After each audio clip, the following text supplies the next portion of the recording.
पुण्यश्लोक छत्रपती श्री शिवाजी महाराज की जय। धर्मवीर छत्रपती श्री संभाजी महाराज की जय।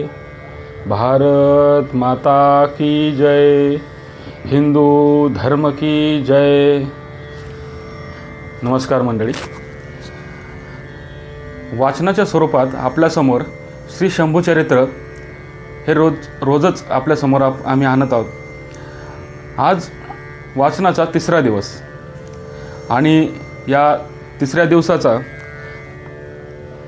प्रकरण वारसा हक्काच्या कलातून राज्यपद हे आपण वाचण्यासाठी घेतलेलं आहे।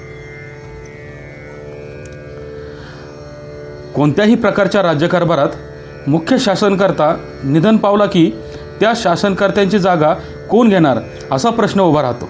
जवळजवळ 300 वर्षांपूर्वी शिवाजी महाराजांच्या निधनानंतर असाच प्रश्न निर्माण झाला होता।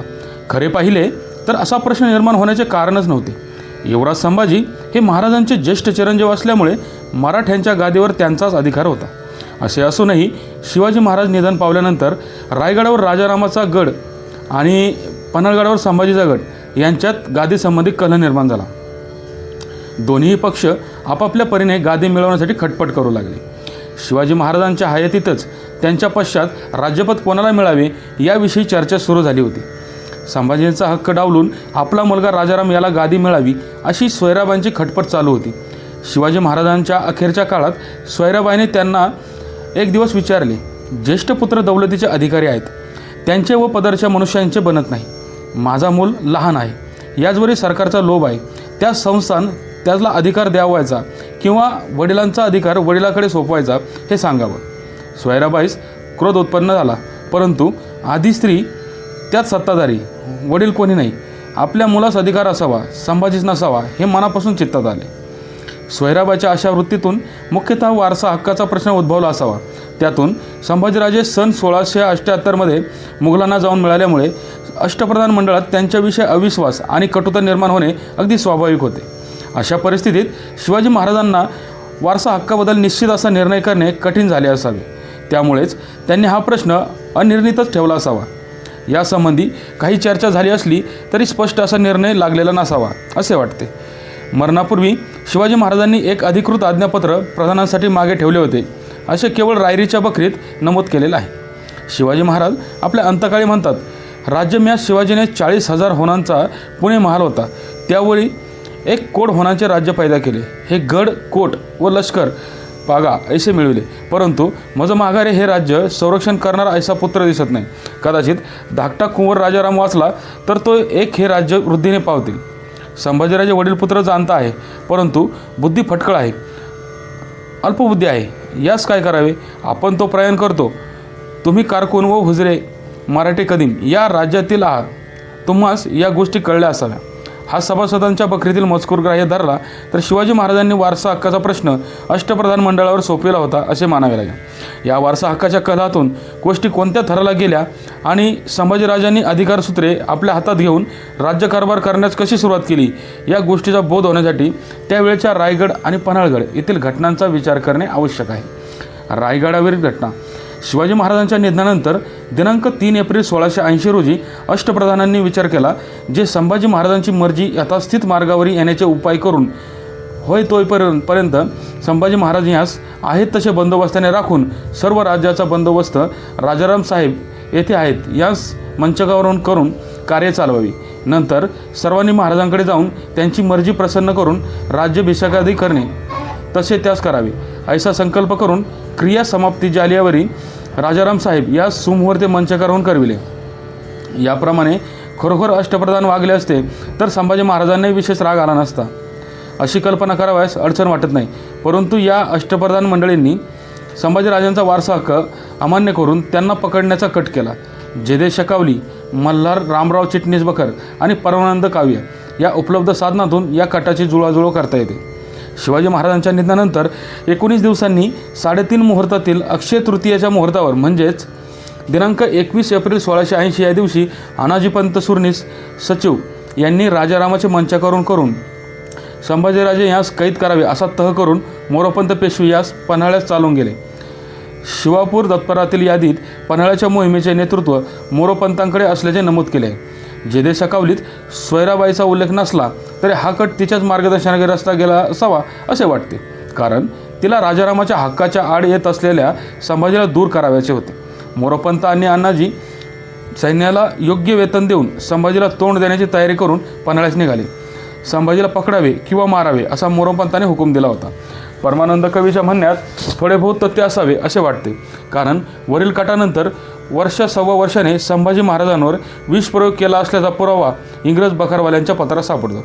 शिवाजी महाराजांच्या निधनानंतर रायगडावरील सर्व कारभाराची सूत्रे सोयराबाईने आपल्या हातात घेतली. तिने मोरोपंत प्रधान आणि निळोपंत अमात्य, अण्णाजी दत्तो सचिव हे प्रमुख होते. शंभीरराव मोहिते सेनापती, रूपाजी भोसले, आनंदराव निंबाळकर, काटकर, महाडिक, गुजर, पालकर व शिर्के हे सरदार अशा सर्वांनी विचार केला की महाराजांची आज्ञा केली आहे की संभाजी महाराज यांची उग्र प्रवृत्ती यास राज्य आवरणार नाही. सर्वांचा नाश करून आपण नाश पावतील. औरंगजेब महाशत्रू भागानगर प्रांतासमीप येऊन पावला, त्याचा पराभव याचे वास्तू होणार नाही. राजाराम सुबुद्धू व याचे हाती राज्यरक्षण होऊन सर्वांचे कल्याण घडेल. त्या अर्थी संभाजीराजे यास आहेत तसेच तेथील बंदोबस्त करून कैदेत राखून राजाराम यासच घेऊन राज्यरक्षण, नंतर वडील राज्याचे अधिकारी शासनाचे तेच आहेत, त्याचे स्वाधीन राज्य करावे. मग पुढे रक्षोत अथवा न रक्षोत, परंतु ही मसलत प्राप्त आहे ती सिद्धीत गेले वाचून त्यासच आणून करू जाता अनर्थ पडून राज्य जाईल. यास्तव कृतनिश्चय करून राजाराम घेऊन राज्य चालवावेसे केले.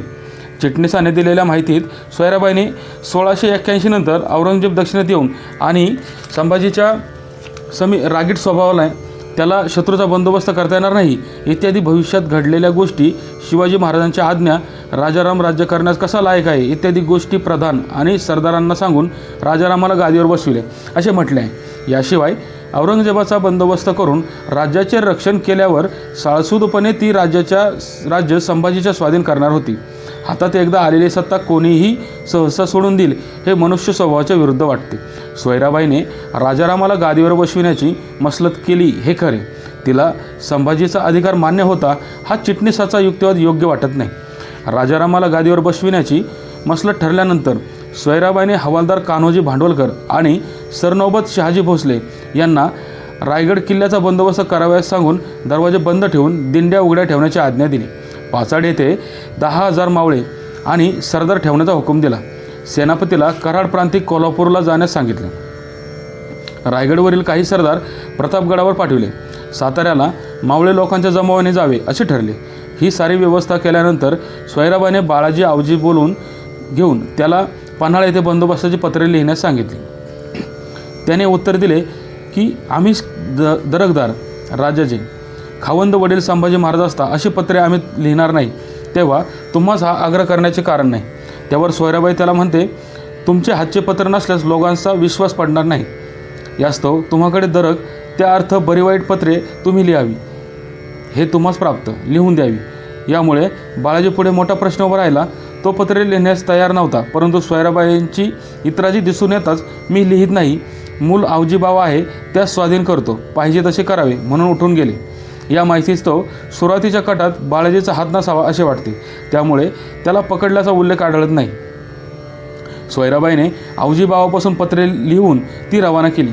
ही पत्रे खंडोजी नाईक, जासोदांचा नाईक आणि गणोजी कावळा यांच्याबरोबर पन्हाळ्याचा हवालदार बहिर्जी नाईक इंगळे, सोमाजी नाईक बंकी, कृष्णाजी बंकी, हिरोजी फर्जन यांना पाठवण्यात आले. येथील प्रसंग एक प्रकारचा आहे. संभाजी महाराज यास कैदी करून बहुत सावधपणे असावे, महाराजांचे वर्तमान फुटू देऊ नये अशी अर्थाची पत्रे करवीर येथे असलेले जनार्दन पंत सुमंत आणि पाराजी पंत पेडगावकर यांनाही पाठविली. संभाजी महाराजांना जी पत्रे दिली होती ती बंदोबस्त झाल्यावर द्यावी असे जासोदांना सांगितलेले होते. त्यांनी जाऊन त्या अन्वये पत्रे देऊन काही बंदोबस्त झाला. मोरोपंत आणि अण्णाजी दत्तो संभाजीराजांना पकडण्यासाठी निघाले असताना संभाजी महाराजांनी हंबीररावाला पत्र लिहून आपल्या पक्षात सामील होण्यास सांगितले. राज्यावर माझा अधिकार असून राजारामासारख्या दुबळाचा व लहान मुलाला गादीवर बसविले तर शत्रुपक्षाला महाराष्ट्र सहज जिंकून घेता येईल अशी त्यांनी पत्रात लिहिले होते. हंबीरराव संभाजींच्या बाजूस जावयास तयार झाला, परंतु इतर मंत्र्यांनी पन्हाळ्यावर हल्ला करण्याचा निर्धार कायम ठेवला. महाराजांनी फौजेतील सर्व सरदार वगैरे लोकांकडे राजकारणे आणि आपले नावे पत्रे पाठविले. दिनांक 3 मे 1680ला मुंबईकर सुरतेस कळवितात की मोरोपंडित, अण्णाजी पंडित वगैरे संभाजीचे हुकूम घेण्यास पन्हाळ्यास गेले आहेत.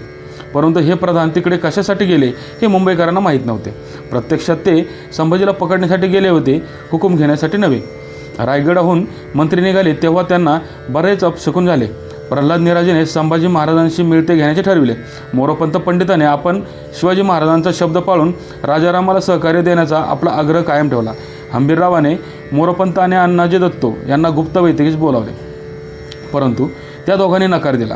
हा आपला अपमान झाला असे समजून हंबीररावाने त्यांच्या जवळचा जमाव आपल्या बाजूस वळवून घेतला.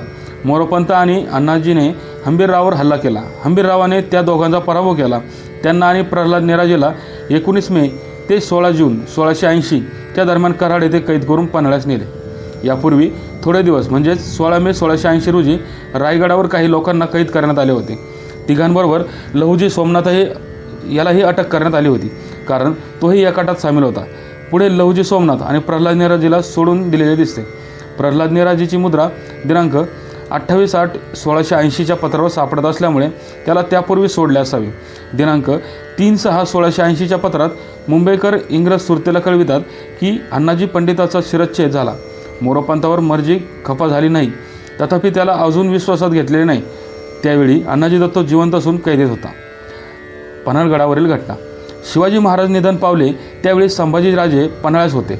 सोयराबाईने महाराजांच्या निधनाची बातमी गुप्त ठेवण्याचा प्रयत्न केला होता. शिवदिग्विजय बखरीतील मजकूर थोडासा वेगळा आहे. संभाजीराजांच्या महाराजांच्या कैलासवासासंबंधी पत्रे लिहून सर्व ठाई रवाना झाली. पूर्वीची पत्रे वाखा झाल्याची गेली. ती पन्हाळ्याच्या किल्ल्यावरही संभाजी महाराज असता घोडा फिरावयास खाली आले. तो जासूद लगबगीने येता पाहिला. त्यास पाहून बोलावून विचारले. त्याने रायगडहून आलो पन्हाळ्यास जाणे, आपणास पत्रे आणले आहेत. उभा राहून पत्रे फोडून पाहता संभाजीराजास वाखा आहे, आरोग्य होईल म्हणून होते. ते पत्र पाहून दुसरे लखोटे कोणाचे आहेत म्हणून बोलले. चाकर माणसांची प्राप्ती दाखवित नाही म्हणाव्याची काय. त्याने ते लखोटे दाखविले. त्यात हवालदाराचा व सुभेदाराचा लखोटा घेऊन फोडून पाहता फार घाबरे आहेत. पुढे बंदोबस्त ठरेल तसे लिहू. परवानगीशिवाय संभाजी महाराजांना उतरू जाऊ देऊ नये अशी अक्षरे पाहून तसेच निघाले. ते रातोरात करून साताऱ्याशी येऊन तेथील बंदोबस्त करून तेथून लोक बदलून दुसरे घेऊन निघाले. ते 4 प्रहर दिवसरात्र खाऊन जेवून त्वरित निकडीने येतात. ते महाराजांचे शवदर्शनास खाली आणले म्हणून 5-7 कोशांवर बातमी समजली. तेथे ढाला करून जे निघाले ते चालले. इकडे महाराजांचे सार्थक करून किल्ल्यावर येऊन पुढे कसे करावे अशा विचारात, परंतु राजप्रेत राजा केल्या वाचून दहन करू नये या अर्थी राजाराम साहेबांची नावे द्वाही फिरवून किल्ल्यात बंदोबस्त करावा. तो आता पत्र जिकडील तिकडे रवाना केली. संभाजी महाराज इतपर वर्तमान कळून येतील तो त्याचा बंदोबस्त ठेवण्याविषयीच लिहिलेले आहे. तेव्हा त्यांचे येणे जरूर. आपला घाट करू नये या विचारे मसलतशीर असता संभाजीची वार्ता नाही. किल्ल्यावरील स्वस्त वागणे, मेल्याचा शोक, परंतु पुढे घालमेलीचा प्रसंग, बंदोबस्तपैकी काही एक नाही. त्यास 4 प्रहर रात्र गुदरली. तो दुसऱ्या दिवशी सकाळी संभाजी महाराज दरवाजे उघडले. तो येऊन पोचले. येताच दरवाजावर हवालदार होते. त्याजला कैद करण्याचा इशारा नसल्यामुळे येऊ देऊन आपले बरोबरीचे काही तेथे ठेवून कामदार कैद केले. राजाराम साहेब व सोयराबाई साहेब आधी कैद करून आपण बंदोबस्त करून कामदारांचे दंडखंड ठरवून खुलासे जामीन घेऊन केले. याप्रमाणे बंदोबस्त पुढील कार्य सर्व संभाजी महाराजांनी जातीनेच केले. नंतर संभाजी महाराजांची पत्नी सौ येसुबाई साहेब याचे आणविले. तमाम किल्ल्यात संभाजी महाराज मालक यांच्या हुकमाप्रमाणे करीत जावे. फौजेतही पत्र रवाने करावी. या बखरीत संभाजी महाराज शिवाजी महाराजांच्या निघण्यानंतर लगेच पन्हाळ्याहून निघून रायगडावर आल्याचे म्हटले आहे, परंतु प्रत्यक्षात संभाजीराजे 2 महिने पन्हाळ्यालाच होते. याही बखरीत संभाजी महाराजांना पन्हाळ्यागडाच्या खाली उतरू देऊ नये असेच म्हटलेले आहे. शिवाजी महाराजांच्या निधनाची बातमी सोयराबाईने गुप्त ठेवण्याचा प्रयत्न केला होता, तरी इतकी महत्त्वाची वार्ता गुप्त कशी राहणार. कोरोनाप्रकरणी संभाजी महाराजांना सर्व बातमी समजली. महाराजांची क्रिया साबाजी भोसले यांच्यापासून करवून घेतली. जे जासूद रायगडावरून गेले होते त्यांना संभाजीराजाने विचारले, आबासाहेब कसे आहेत ते खरे सांगा, नाहीतर पारिपत्य करेल. ते समय जासूदास धीर न निघे. झाले वर्तमान सविस्तर सांगितले. काही श्रमी होऊन लागलेच किल्लेदार, हवालदार व सबनीस बोलावून आणून त्याच देखत पुन्हा जासूदास विचारले. तेव्हा पुन्हा त्यांनी तसेच सांगितल्यावर तत्काळीच त्याच बेड्या घालून कैद केले. महाराजांच्या निधनाची बातमी समजतात संभाजी महाराजांनी पन्हाळ्यावर श्राद्धविधी उरकले. सोयराबाई आणि प्रधानमंडळातील काही जणांनी जरी राजारामाला गादीवर बसविले असले तरी सैन्य व प्रजा संभाजी महाराजांच्या बाजूची होती. दिनांक 19/4/1680च्या सुमारास संभाजीराजे पन्हाळ्याला असताना असंख्य सैन्य त्यांना येऊ जाऊन मिळत होते. संभाजी महाराजांनी आपला हक्क प्रस्थापित करण्यासाठी योग्य ती पावले टाकली. राजापुरास माणसे पाठवून तेथे असलेले सर्व धान्य अडकवून किल्ल्यावर पाठवण्याचे हुकूम दिले. रावजी पंडिताला पाठवून कारवारच्या बाजूच्या सुभेदारांना हिशेब देण्यासाठी बोलाविले. दिनांक 27 एप्रिल 1680च्या सुमारास संभाजीराजांनी कारवार आपल्या हाती घेऊन राज्यपदही घेतले आणि सुभेदार, हवालदार इत्यादी सर्व अधिकारी लोकांना आपल्याकडे बोलावून घेतले. या कौटुंबिक कलहाची बातमी मराठी राज्याभोवती असलेल्या सत्ताधीशांना कळू नये म्हणून संभाजी महाराजांनी जरूर दक्षता घेतलेली दिसते. त्यांनी दिनांक 5 मे 1680 रोजी गोव्याचा व्हाईसरॉय, याला पोर्तुगीज भाषेत विजरई असे म्हणतात, अंतोनिया पाईस द सांदे याला आपला वकील रामजी नाईक ठाकूर याच्याबरोबर सलोख्याचे पत्र पाठविले. या पत्रात संभाजीराजांनी आपल्या वडिलांच्या दुःखद निधनाची बातमी देऊन आपण सत्ताधारी झाल्याचे कळविले होते. त्याचप्रमाणे त्यांनी दिनांक 7 मे 1680 रोजी मुरगोडचा देसाई याला शिवाजी महाराजांनी जी खंडणी ठरवली होती तेवढीच घेईन असे त्याच्या पत्राला उत्तर देऊन अभय दिले होते. संभाजी महाराजांना पकडण्यासाठी रायगडला झालेल्या कटाचा सुगावा त्यांना लागला होता. अण्णाजी दत्त आणि मोरोपंत यांनी ज्या जासुदांबरोबर पन्हाळ्याच्या अधिकाऱ्यांना पत्रे देण्यासाठी पाठवले होते त्यांनाच बहुधा दिनांक 27/4/1680च्या सुमारास कैद केले असावे. दिनांक 27/4/1680 रोजी राजापूरकर इंग्रज सुरतेला कळवितात. कित्येकांना त्याने कैद केले व कित्येकांना कामावरून दूर नेले. रायगडावरील कटात पन्हाळ्यावरील जे अधिकारी सामील होते त्यापैकी बहुधा काही जणांना कैद करून काहींना कामावरून दूर केले असावे. या पत्रात संभाजीने रागाच्या भरात कोणाला मारल्याचा उल्लेख नाही ध्यानात ठेवले पाहिजे, परंतु मरद चिटणीस बकरीत सोमाजी नाईक, त्याचा मुलगा बापूजी भाऊराव, सूर्याजी काळे यांना मारल्याचा उल्लेख आहे. काहींना जरी कैद केले असले तरी एकंदर सर्वत्र शांतता असून संभाजी महाराज पन्हाळ्यात काही दिवस राहिले. महाराजांच्या निधनानंतर जी कट कारस्थाने झाली त्यामुळे राजाराम, सोयराबाई, काही मंत्री असे 2 गट स्पष्ट झाले. यात खरी बाजू कोणाची?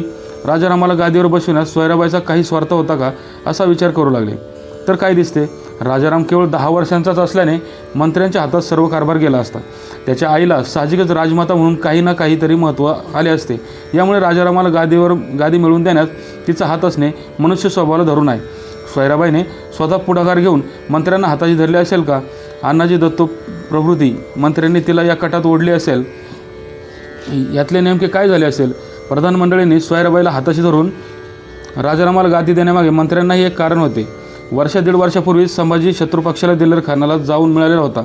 युवराज म्हणून संभाजीचा वारसा हक्क मान्य केला तरी त्याच्या या कृत्याने त्याची बाजू निसंशय लंगडी झालेली होती. एकेकाळी शत्रू मुघलांना जाऊन मिळालेल्या मुलाला गादीवर बसवाय काय असा प्रश्न मोरोपंत, प्रधान दत्तो यांच्यापुढे उभं राहिला असणे अगदी साहजिकच होते. चुकीच्या वर्तवणुकीमुळे त्यांची बुद्धी फटकळ आहे, तो अल्पबुद्धी आहे असे उद्गार सभासदाने महाराजांच्या तोंडी घातले आहेत. या वाक्यांच्या रूपाने सभासद आपली भीतीच व्यक्त करीत असावा असे वाटते. संभाजीच्या या दुष्कृत्याने शिवाजीराजांना किती भयंकर यातना झाल्या असतील हे सांगण्याची जरुरी नाही. प्रथम राजारामाचे मंचकारोहण करून आणि महाराजांची मर्जी प्रसन्न करून आणि नंतर राज्याभिषेक करावा हा चिटणीसांच्या बकरीत दिलेला विचार सोयुक्तिक होता, यात काही शंका नाही. पित्याच्या निधनप्रसंगी रायगडावर न बोलविल्यामुळे आणि नुकताच मुघलांकडून परत आलेला असल्याने संभाजीची मनस्थिती चांगली नसणे साहजिकच होते. यामुळे काही काळापुरते राजारामाला मंचकारोहण करून त्यानंतर संभाजीचा राज्याभिषेक करण्याचे धोरण आणि मनोदय योग्य वाटतो. परंतु संभाजीला पकडून कैद करण्याच्या योजनेचा कट सर्वस्वी अयोग्य होता असेच वाटते. या कटाचा सुगावा लागल्यावर संभाजीराजे रागावले असतील तर त्यांना दोष देणेही तितकेच अयोग्य होते. त्याने केलेली धरपकड रागाच्या भरात केली हे म्हणणेही उचित वाटत नाही. हा आरोपही फोल ठरतो. ज्या घटना घडल्या त्या संभाजीने आपला हक्क प्रस्थापित करावयाच्या प्रयत्नाबद्दल त्याला दूषणे देणे बरोबर नाही. राज्यावर यावायचा आपला अधिकार प्रस्थापित करण्यासाठी त्याने काही अयोग्य पावले उचलली हे पाहिले तर त्यासाठी संभाजीने योग्य रीतीने हालचाल केली असेच दिसते. सैन्यात संभाजीराजे लोकप्रिय होते. सारी प्रजाही त्यांच्या बाजूची होती. त्यांच्या वारसा हक्काच्या आड येणाऱ्या आणि त्यांना कैद करण्याचे कारस्थान करणाऱ्या मंडळींना संभाजीराजाने अटकेत टाकले.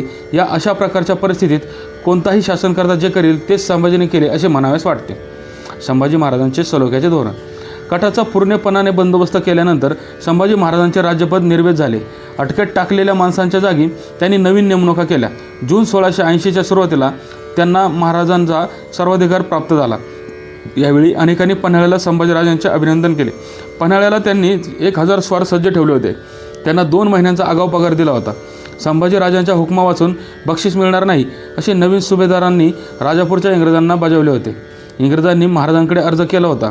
त्याला उत्तर देताना ते म्हणतात, तूर्त मला सवड नाही, सवड होताच हिशेब पाहून निकाल करू. राजापूर शहरात स्वार शिपायांची गर्दी झाली होती. आपल्या नव्या राजाला भेटण्याच्या उत्साहाने ते संभाजीकडे जात होते.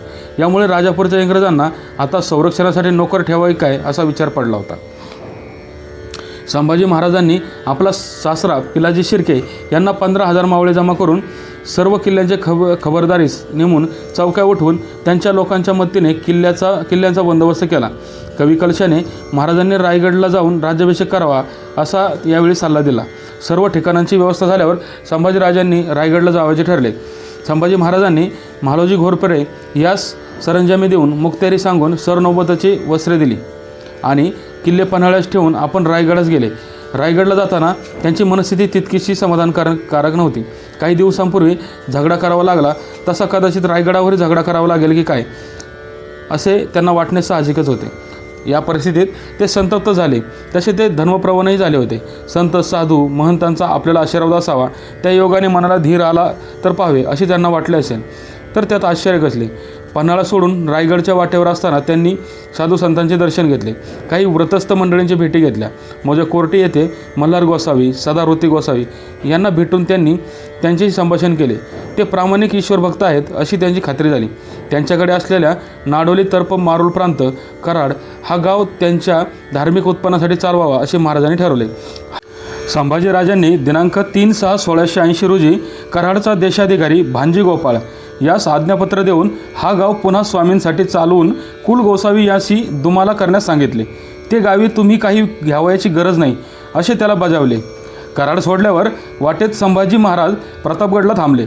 त्यांनी तेथे तुळजाभवानीची पूजा केली. प्रतापगडावरून रायगडाचे दर्शन घेतले आणि दुसऱ्या दिवशी ते रायगडावर जाण्यास निघाले. आषाढ शुद्ध द्वितीया शुक्रवारी म्हणजेच दिनांक 18 जून 1680 रोजी संभाजीराजे रायगडास पोचले आणि सारा बंदोबस्त करून राज्य करू लागले. त्यांच्या दिमतीस त्यावेळी 20,000 सैन्य होते. शृंगारपूरला जाण्यापूर्वी 1677 साल या ऑक्टोबर महिन्यात रायगड सोडल्यापासून जवळपास 3 वर्षांनी संभाजीराजे रायगडला आलेले होते.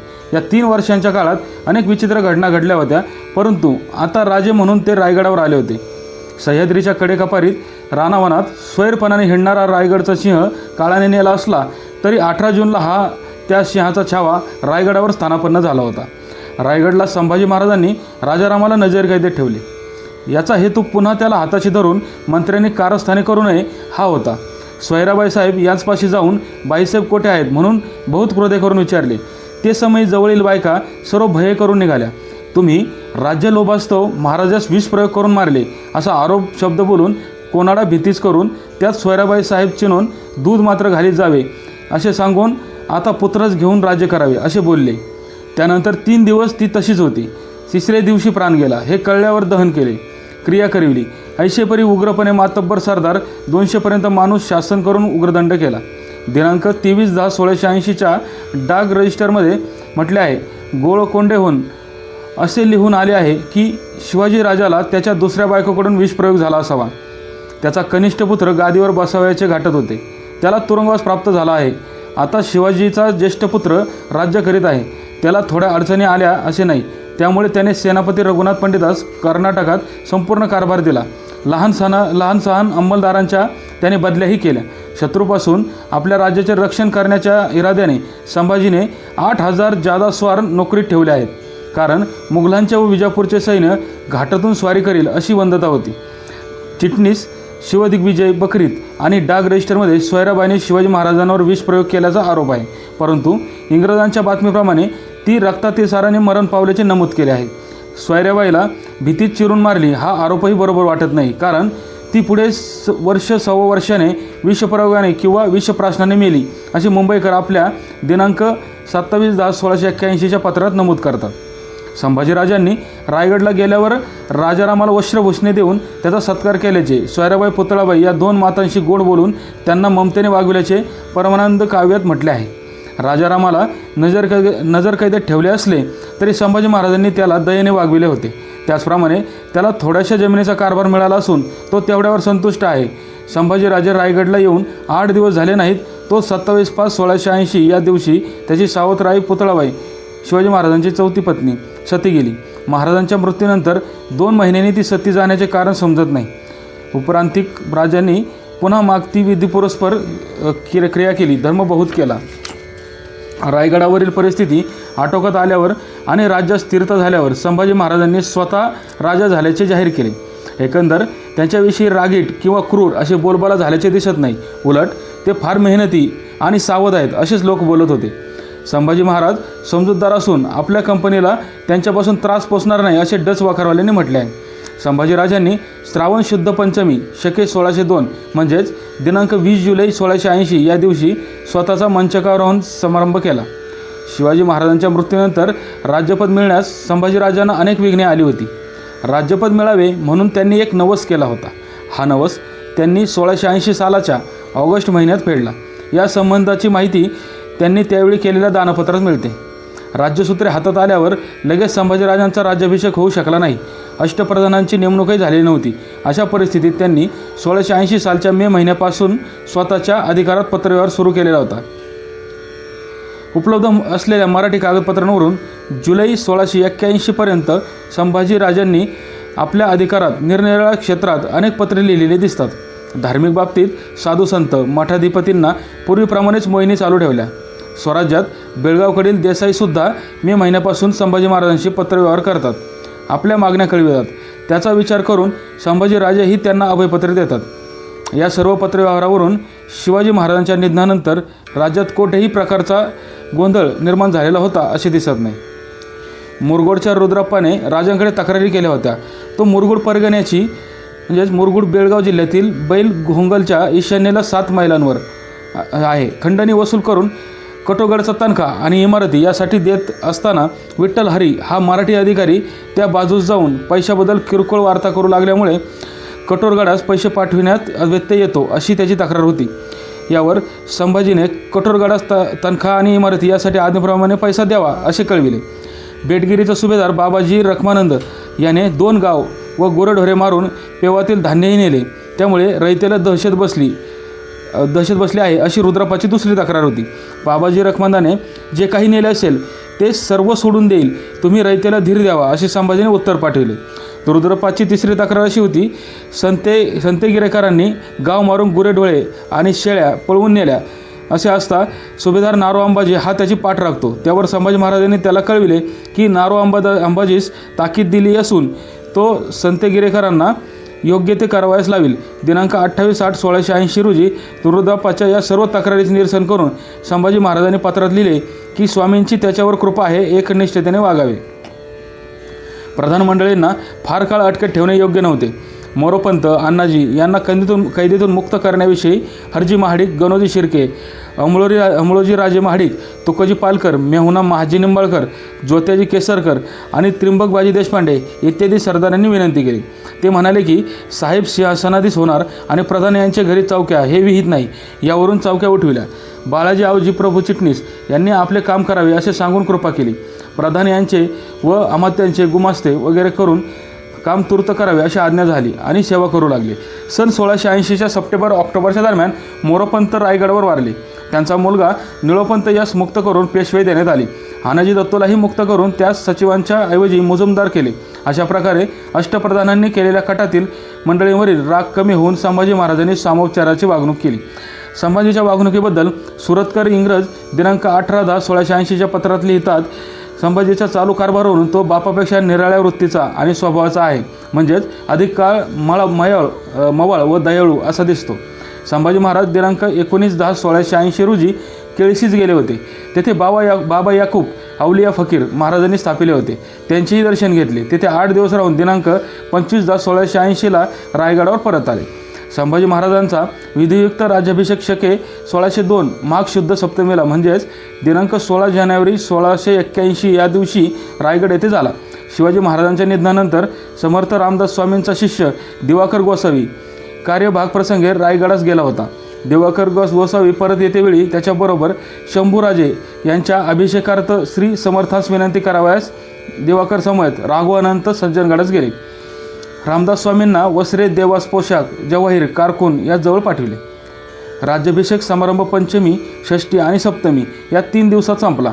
दिनांक 30/12/1680 रोजी संभाजीराजांनी स्वतःची सुवर्णतुला करून सुवर्ण तुलादान केले. त्यानंतर प्रतापगडावर जाऊन त्यांनी कुलस्वामिनीचे पूजन इत्यादी कार्यक्रम केल्यावर राज्याभिषेक विधी झाला. बखरी आणि अनुपुराणात या राज्याभिषेकाचे वर्णन सापडत असले तरी त्यावेळच्या कागदपत्रात याचे उल्लेख आढळत नाही.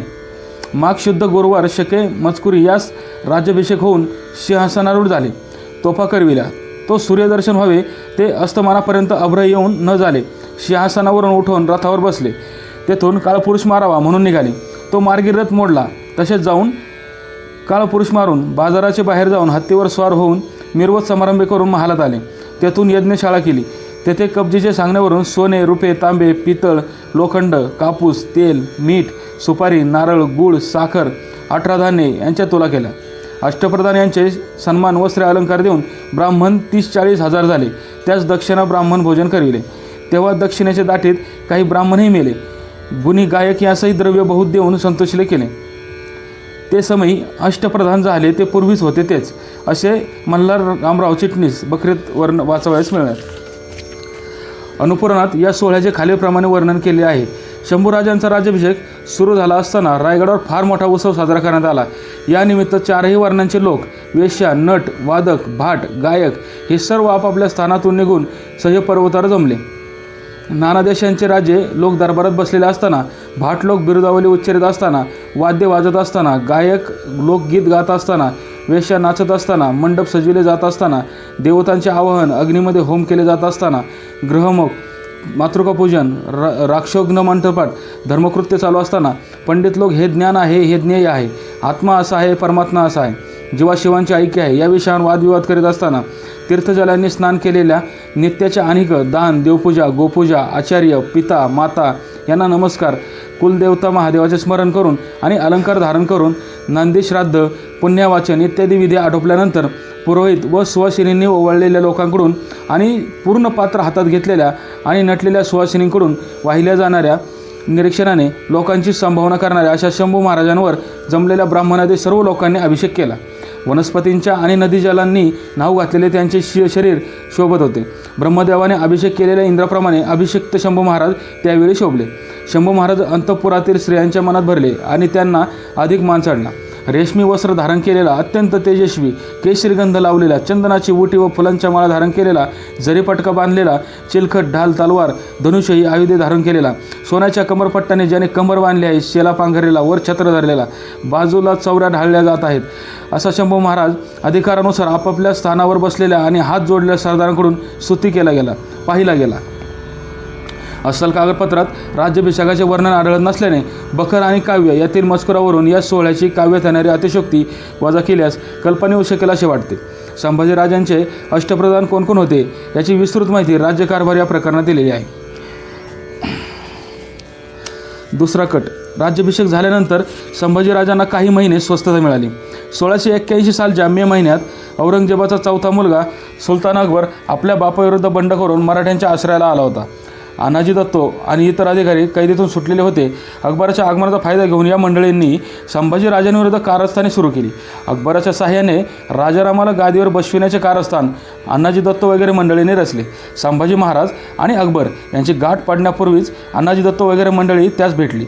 या दुसऱ्या कटाची माहिती पंतप्रतिनिधींची बखर, इटालियन प्रवासी मानुत्वी रॉबर्ट आर्म या इंग्रजांच्या पत्रात मिळते. या कटाचे 2 भाग होते. एक राजारामाला गादीवर बसविण्याचा आणि दुसरा संभाजीचा काटा काढण्याचा. इतक्यात अनाजी दत्तो यांच्या पक्षपाती लोकांनी त्या महमदाशी राजाराम याचे हिताविषयी संभाजीस घाताची मसलत केली. हे वर्तमान संभाजीस महमदाने कळविले. त्याचे भेटीस संभाजी गेला. मग त्याने अनाजी दत्तो व शिर्के कुलातील जे मुख्य शह सापडले ते प्रभू बालाजी औजी पुत्रासहित हत्तीचे पायी दिले. या पंतप्रतिनिधींच्या बखरीत संभाजीच्या घाताचा उल्लेख आहे. अकबर पालीस असताना अनाजी दत्तोचे पक्षपाती लोक अकबरास भेटले. कटातील पहिल्या म्हणजेच राजारामाला गादीवर आणण्याच्या या भागाविषयी रॉबर्ट आर्म लिहितो. कटातील मंडळी संभाजी आणि अकबर यांची भेट होण्यापूर्वीच अकबराला भेटली.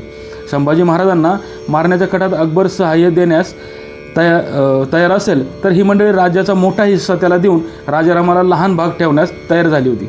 या माहितीवरून कटवाल्यांनी कोणती मजल गाठलेली होती हे ध्यानात येते. ते संभाजीला ठार करण्याच्या मोबदल्यात स्वराज्याच्या मोठ्या भागावर पाणी सोडण्यास तयार झालेले होते. यापेक्षा थोडी अधिक माहिती मानुचीने दिली आहे. या सुमारास संभाजीचे सरकारकून व संभाजी यांचे भांडण झाले होते.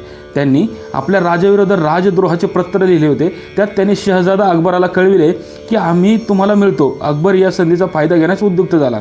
तो सर्व गोष्टी दुर्गादासाच्या संमतीने करीत असल्याने त्याने त्याचा सल्ला घेतला. दुर्गादासाने सांगितले की हे पत्र कदाचित संभाजीनेच तू अशा बंद्याला सहाय्यक होशील की संभाजीने केलेल्या उपकाराचे स्मरण ठेवून त्याच्या बाजूने झटशील हे आजमावण्याच्या दृष्टीने लिहिलेले असावे. तरी ते पत्र तू संभाजीच्या हवाली करून आपले इमान आणि कृतज्ञता त्याला दाखविणे चांगले. संभाजीला हे पत्र मिळाले. तो पत्रलेख अस्सल आणि राजद्रोही असल्याने त्याने ताबडतोब संबंधित सरकारकोरांना ठार मारण्याचा हुकूम पाठविला. अकबराने दाखविलेल्या मित्रत्वाबद्दल त्याचे आभार मानले. संभाजीने यापुढे त्याच्यावर अधिक लोभ ठेवून त्याच्या राजकारणात त्याला सहाय्य करण्याचे आश्वासन दिले. दुर्गादासाच्या सल्ल्याप्रमाणे अकबराने संभाजीला या कटाची माहिती पुरविलेली दिसते. या कटाची माहिती मुंबईकर इंग्रजांनी आपल्या पत्रात दिलेली आहे. संभाजी महाराज मोठ्या प्राणघातक संकटात सापडले होते. त्यांच्या जेवणातील मासांनात घातलेल्या विषयाने ते मारायचे, परंतु त्यांच्या अल्पवयी नोकराने त्यांना ते खाऊ दिले नाही. त्यातील थोडा भाग नोकरांपैकी एकाला आणि कुत्र्याला घातला. दोघेही थोड्याच तासात मेले. संभाजी राजांविरुद्ध कट घाटत असताना राजे पन्हाळ्यात होते. पन्हाळ्याच्या मुक्कामात डच वकील लेफेबेर हा राजांना भेटण्यासाठी गेला. त्याने व्यापारी सवलती आणि तांब्याची नाणी पाडण्याची परवानगी मागितली होती.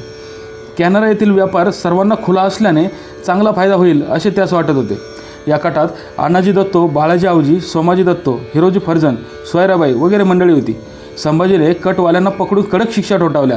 जयदेश शकावलीत या कटाचा उल्लेख नसला तरी कटात मारलेल्यांची जी नावे दिलेली आहेत व त्याचा जो काळ दिलेला आहे तो आणि इंग्रजांनी लिहिलेल्या पत्रातील नावे व काळ सारखाच आहे. 1681 सालच्या ऑगस्ट महिन्यात संभाजीराजाने कवी कलसाच्या सांगण्यावरून अनाजी दत्तो याजवर इतराजी करून मार दिला. त्या माराने तो मेला. बाळाजी प्रभू, सोमाजी दत्तो व हिरोजी फर्जन यांना परळीखाली कैद करून मारले. श्यामजी नाईक याचा या कटात हात असल्या संशयावरून त्यालाही कर्नाटकात कैद केले. याशिवाय या कटात ज्यांचा हात होता अशा 5 जणांना हत्तीच्या पायाखाली घालून मारले. कटात सापडलेल्या आणखी 20 जणांना ठार मारण्यात आले. या कटासंबंधी डच वखारवाले मलबारहून दिनांक 29/9/1682 रोजी लिहितात, अण्णाजी दत्तोने संभाजीचा धाकटा भाऊ राजाराम यास गादीवर बसून संभाजीला मारण्याचा प्रयत्न केला, म्हणून राजाने त्याला मारले. त्यांची मालमत्ता जप्त केली. अण्णाजी मारला गेल्याने डच कंपनीला बरे वाटले. अण्णाजी गोव्याला असताना डचांना त्यांच्याविषयी प्रेम नव्हते. संभाजी आणि पोर्तुगीज यांचे सख्य आहे. मल्हार रामरावने संभाजी महाराज रायगडावर गेल्याचे लगेच 200 लोक आणि शिवाय बऱ्याच जणांना मारल्याची माहिती दिलेली आहेच. हा आकडा अतिशयोक्तिपूर्ण वाटतो. कटात प्रत्यक्ष असलेली आणि संशयावरून धरलेली 25-30 माणसे मारली असावी असे वाटते. सोयराबाईचा मृत्यू या सुमारास विषप्रवाहाने झाला. मुंबईकर इंग्रज दिनांक 27/10/1681 पत्रात लिहितात, राजारामाची आई मेली. कोणी म्हणतात की संभाजीच्या सांगण्यावरून तिला विष घालून मारले. येथे विषप्रयोगामुळे मृत्यू किंवा विष प्राशनाने आत्महत्या या दोन्ही गोष्टी संभवनीय वाटतात. सोयराबाईने गळ्याला फास लावून घेऊन प्राण दिला असे मराठी साम्राज्याच्या छोट्या बकरीत लिहिले आहे. अशा तऱ्हेने संभाजी महाराजांनी दुसऱ्या कटाचे कारस्थान तडफदारपणे हाणून पाडले.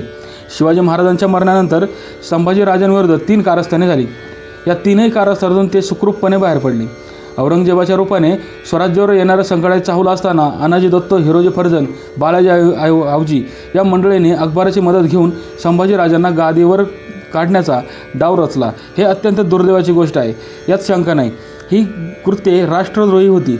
पहिल्या कटानंतर संभाजीने रागाने कोणाला न मारता त्यांना प्रथम कैदेत टाकलेले असले तरी नंतर त्यांना मुक्त करून पूर्वीचेच हुद्दे दिले. दुसरा विषप्रयोगाचा कट उघडकीस आल्यानंतर कटातील लोकांना देहांत शासन केले. या कृत्यात संभाजी महाराजांनी क्रौर्य, खुंसीपणा किंवा सूडबुद्धी दाखविली असे वाटत नाही. राजाच्या जीवावर उठलेल्या व्यक्तीविरुद्ध कोणत्याही शासनाने जे केले असते ते संभाजीराजांनी केले. त्यात काही चूक होती असे वाटत नाही. राज्यावर आल्यापासून संभाजीविरुद्ध कट कारस्थाने चालू होती. संभाजीराजांना अंतर्गत कारवायांना तोंड देत आपले आसन स्थिर ठेवावे लागत होते. एका कटाची निर्वाह होते तोच दुसरा कट झाला. 1681 सालातल्या विषप्रयोगाच्या कटानंतर 2-3 वर्षे काही भानगड उपस्थित झाली नाही. 1684 साली ते मुघल, पोर्तुगीज, सिद्धी यांच्याविरुद्ध लढा देण्यात गुंतलेले असताना ऑक्टोबर-नोव्हेंबर महिन्यात संभाजीराजांविरुद्ध पुन्हा काहीतरी कट कारस्थान झाले असावे. दिनांक 31/10/1684 त्यांनी मानाजी मोरे, गंगाधर पंत, वासुदेव पंत, राहुदेव सोमनाथ यांना अटक केली. या लोकांना का पकडले असावे ते समजत नाही. एखादे नवे कारस्थान किंवा पहिल्या 2 कटात ते सामील असल्याचे ध्यानात आले असावे असा संभव वाटतो. संभाजी महाराजांनी काही कारणांच्या अभावी एखादे कृत्य केलेले दिसत नाही. अंतर्गत प्रश्नांना तोंड देत असताना घरगुती प्रश्न व्यवस्थितपणे आणि धैर्याने सोडवून स्वराज्याभोवती आलेल्या संकटांना त्यांनी कसे तोंड दिले ते पुढील प्रकरणात येईलच. पुण्यश्लोक छत्रपती श्री शिवाजी महाराज की जय. धर्मवीर छत्रपती श्री संभाजी महाराज की जय. भारत माता की जय.